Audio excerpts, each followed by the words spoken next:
സ്വാഗതം. കഴിഞ്ഞ ദിവസവും നമ്മൾ സംസാരിച്ചത് അമേരിക്ക ഇറാൻ സംഘർഷത്തിൽ ചർച്ചകളും കീഴടങ്ങലും അഭിപ്രായവും ഹോർമുസ് തുറക്കലും അടയ്ക്കലും മിസൈൽ അയക്കലും പ്രതിരോധിക്കലും വാക്കുമാറലും വെല്ലുവിളികളും ഒക്കെയാണ്.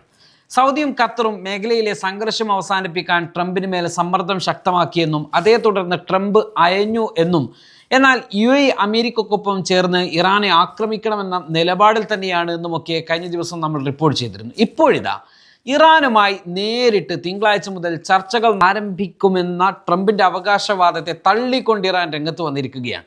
അമേരിക്കയുമായി ഒരു ചർച്ചയും നേരിട്ട് നടത്തില്ലെന്നും അമേരിക്കൻ അവകാശവാദം തെറ്റാണെന്നുമാണ് ഇറാൻ സ്പീക്കർ മുഹമ്മദ് ബാഖവി വ്യക്തമാക്കിയിരിക്കുന്നത്.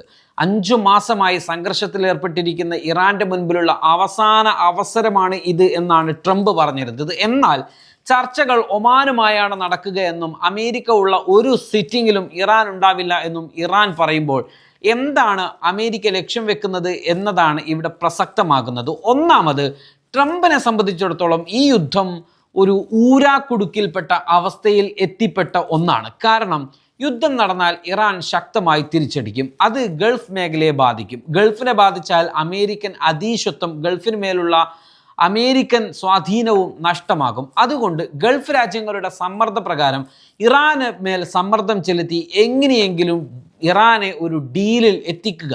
എന്നാൽ ലോക പോലീസ് എന്ന അമേരിക്കൻ ചിന്താഗതി അനുസരിച്ച് ട്രംപും അമേരിക്കയും പറയുന്ന കാര്യങ്ങൾ അംഗീകരിച്ചാവണം ഇറാൻ വെടിനിർത്തലും സമാധാന പ്രക്രിയയിൽ ഏർപ്പെടലും എന്ന അമേരിക്കൻ തിട്ടൂരത്തെ അവർ വകവെക്കുന്നില്ല, അഥവാ ഇറാൻ വകവെക്കുന്നില്ല എന്നതാണ് അമേരിക്കയുടെ ഇപ്പോഴത്തെ പ്രശ്നം. ഇടയ്ക്കിടയ്ക്ക് ട്രംപ് ഭീഷണി മുഴക്കും, അങ്ങനെ ചെയ്യണം. ഇറാൻ പറയും അതിന് വേറെ ആളെ പോയി നോക്കുമെന്ന്. അതുകൊണ്ടാണ് ട്രംപിൻ്റെ വീരവാദങ്ങളിൽ പകയ്ക്കാതെ അതേ നാണയത്തിൽ ഇറാൻ മറുപടി നൽകിക്കൊണ്ടിരിക്കുന്നത്. ഇതിലൂടെ ഇറാൻ ഒരു മുന്നറിയിപ്പ് നൽകുന്നുണ്ട്. ഞങ്ങൾ ആയുധമെടുത്തത് നിങ്ങൾ ആയുധമെടുത്തത് കൊണ്ടാണ്. നിങ്ങളും ഒരു രാജ്യമാണ്, ഞങ്ങളും ഒരു രാജ്യമാണ്. ഇരു രാജ്യങ്ങൾ എന്നതിനപ്പുറം മറ്റൊന്നും യുദ്ധമുഖത്തും സമാധാനമുഖത്തും അമേരിക്ക പ്രതീക്ഷിക്കേണ്ടതില്ല. മറ്റേത് രാജ്യങ്ങളോടുകൂടി എങ്ങനെയാണോ സമീപനത്തിലുള്ളത് അതേ സമീപനമായിരിക്കും നിങ്ങളോടും. മറ്റൊരു പ്രത്യേകതയും അമേരിക്കക്കില്ലെന്ന സന്ദേശമാണ് ഇറാൻ നൽകുന്നത്. ട്രംപ് തന്നെ, അല്ലെങ്കിൽ അമേരിക്കൻ നയതന്ത്ര വിദഗ്ധർ തന്നെ പലപ്പോഴും പറഞ്ഞത്, മറ്റേത് രാജ്യങ്ങളുമായി സംഘർഷത്തിൽ ഏർപ്പെട്ടാലും അവരുമായിട്ട് ഒരു ചർച്ചകൾക്കുള്ള ഒരു വേദി അല്ലെങ്കിൽ ഒരു റൗണ്ട് ടേബിളിന് മുൻപിലേക്ക് നേരിട്ട് എത്താൻ കഴിയും. ഉദാഹരണത്തിന് അമേരിക്കയും റഷ്യയും വലിയ ശത്രു രാജ്യങ്ങളെന്ന് പറയപ്പെടുന്നവരാണ്. പക്ഷേ പുടിനുമായോ ഇനി പുടിൻ്റെ മന്ത്രിസഭയിലെ രണ്ടാമത്തെ ആളുകളുമായിട്ടോ മൂന്നാമത്തെ ആളുകളുമായിട്ടോ അമേരിക്കൻ ഉദ്യോഗസ്ഥർക്ക് മുഖാമുഖം ബന്ധപ്പെടാം. എന്നാൽ ഇറാൻ ഇന്ന് വരെ അമേരിക്കയുടെ മുൻപിൽ പോയി ഇരുന്ന് കൊടുത്ത ചരിത്രമില്ല, അതും ഈ അവസാന ഘട്ടത്തിലല്ലാതെ. എന്നാൽ ട്രംപ് ആവട്ടെ യുദ്ധത്തിൽ തോറ്റവൻ്റെ ജാള്യത മറക്കാൻ വീരവാദവും അവകാശവാദവും ഭീഷണി മുഴക്കലുമൊക്കെ ഉന്നയിച്ചുകൊണ്ടിരിക്കുന്നു. തൻ്റെ വൈസ് പ്രസിഡന്റിനെ സമാധാന ചർച്ചകൾക്ക് നിർബന്ധപൂർവ്വം അയക്കുക, മറുവശത്ത് സമാധാന ചർച്ചകൾ പൊളിക്കാൻ ഭീഷണി മുഴക്കുക. എന്നാൽ അത്തരം ഭീഷണികൾക്ക് വഴങ്ങുന്ന രാജ്യങ്ങളുടെ കൂട്ടത്തിൽ ഇറാൻ നിന്നില്ല എന്നതാണ് ഇറാൻ്റെ പ്രത്യേകത. ഇറാൻ അഭ്യർത്ഥിച്ചിട്ടാണ് ഇപ്പോൾ സൗദിയുടെയും ഖത്തറിൻ്റെയും UAEയുടെയും പിന്തുണയോടെ അവരുമായി ചർച്ചകൾ നടത്തുന്നത് എന്നും ട്രംപ് പറയുമ്പോൾ, നിങ്ങൾ നിർത്തിയാൽ ഞങ്ങളും നിർത്തും, നിങ്ങൾ തുടങ്ങിയാൽ ഞങ്ങൾ തുടങ്ങുമെന്ന ലൈനിലാണ് ഇറാൻ ഇപ്പോഴുള്ളത്. ഏറ്റവും ഒടുവിൽ ഇറാൻ തിരിച്ചടിച്ചപ്പോഴും കുവൈറ്റിലെ അമേരിക്കൻ സൈനിക ക്യാമ്പിൽ ഉൾപ്പെടെ വൻ നാശനഷ്ടങ്ങളാണ് അമേരിക്കക്ക് സംഭവിച്ചിരിക്കുന്നത്. വലിയ ജനരോഷം ഇതേ തുടർന്ന് അമേരിക്കയിലെ ജനങ്ങളിലുണ്ടായി. റിപ്പബ്ലിക്കൻ പാർട്ടിയിൽ നിന്നുൾപ്പെടെ ട്രംപിന് ഏൽക്കേണ്ടി വരികയും ചെയ്തു. ഈ ഒരു സാഹചര്യത്തിൽ അമേരിക്കയെ സംബന്ധിച്ചിടത്തോളം അവരുടെ മുൻപിൽ ഏതെങ്കിലും തരത്തിൽ രക്ഷപ്പെടുക എന്നതാണ്. അതുമാത്രമല്ല, ഈ വലിയ യുദ്ധസന്നാഹങ്ങളുമായിട്ടാണ് അമേരിക്ക പേർഷ്യൻ ഗൾഫിൽ ഇപ്പോഴും നിലയുറപ്പിച്ചിരിക്കുന്നത്. അവരുടെ ഒരുപാട് യുദ്ധക്കപ്പലുകൾ അവിടെയുണ്ട്. ഹോർമുസ് ഉപരോധം ഇറാൻ ഏർപ്പെടുത്തിയപ്പോൾ അതേ ഉപരോധം തങ്ങളും ഏർപ്പെടുത്തുന്നു എന്ന് പറഞ്ഞ് അവിടെ അമേരിക്കയും നിലനിൽക്കുന്നു.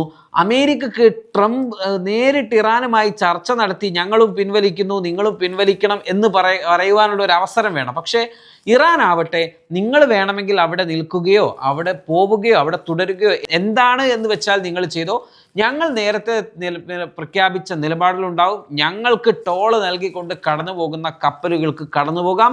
അല്ലാത്ത ദിശയിലൂടെ പോകുന്ന കപ്പലുകൾക്ക് എന്തെങ്കിലും സംഭവിച്ചാൽ ഞങ്ങൾ അതിന് ഉത്തരവാദിയല്ല എന്ന് വളരെ കൃത്യമായി ഇറാൻ പറഞ്ഞു വെച്ചതുകൊണ്ട് തന്നെ ട്രംപിന് മുൻപിൽ എങ്ങനെയാണ് ഇവിടെ നിന്നൊന്ന് പോവാൻ പറ്റുക എന്ന് ഒരൊറ്റ ചിന്ത മാത്രമാണുള്ളത്. പക്ഷേ അത് ഞങ്ങൾ തോൽവി സമ്മതിച്ചു എന്ന് പറഞ്ഞ് പോവാൻ ട്രംപിനും അമേരിക്കക്കും കഴിയാതിരിക്കുമ്പോൾ തന്നെ വീരവാദം മുഴക്കി നിങ്ങൾ ഞങ്ങളോട് അഭ്യർത്ഥിച്ചത് കൊണ്ട് ഞങ്ങളിതാ നിങ്ങളുടെ അഭ്യർത്ഥന പ്രകാരം ഇവിടെ നിന്ന് പോകുന്നു എന്ന ഒരു അവസരം സൃഷ്ടിച്ചെടുക്കുക എന്നതാണ് അമേരിക്കയുടെ മുൻപിൽ അമേരിക്ക കാണുന്ന ഒരു വഴി. പക്ഷേ അതിന് ഇറാൻ സമ്മതിക്കുന്നില്ല എന്നതാണ് ഇറാൻ്റെ മേൽ അമേരിക്കക്കുള്ള ഏറ്റവും വലിയ മാനനഷ്ടം എന്ന് പറയുന്നത്. ആ മാനനഷ്ടം സഹിച്ച് അമേരിക്ക പിന്മാറുമോ ഇല്ലയോ എന്നതാണ് ഇവിടെ നമ്മൾ പ്രത്യേകമായിട്ടും കാണേണ്ടത്, പറയേണ്ടത്.